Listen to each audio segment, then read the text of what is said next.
दरम्यान यावर आदित्य ठाकरे आणि रोहित पवारांनी काय प्रतिक्रिया दिली आहे पाहूया। मला वाटतं संवाद हा जर लाठीचार्ज करायच्या आधी, टिअर गॅस करायच्या आधी, त्यांच्यावर AK-47 चालवायच्या आधी, तरुण मुला मुलींना ट्रोल्सनी हैराण करायच्या आधी, माफी मागवायच्या आधी हे सगळं जर संवाद झाला असता तर धर्मेंद्र प्रधान यांचा राजीनामा घेण्याची वेळ आली नसती। हा संवाद खूप उशिरा होत आहे। मी मोहन भागवत साहेबांना विनंती करेल, तुम्ही महाराष्ट्रात येऊ नका, तुम्ही बिहारमध्ये जावा।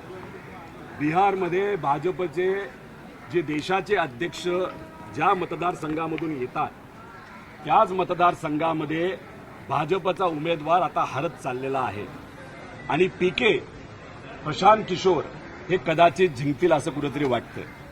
त्यामुळे देशाचे जे भाजपचे अध्यक्ष आहेत त्यांच्याच मतदारसंघामध्ये जर एवढा मोठा बदल होणार असेल तर या जेनझींनी तुमची खऱ्या अर्थाने वाट लावली आहे।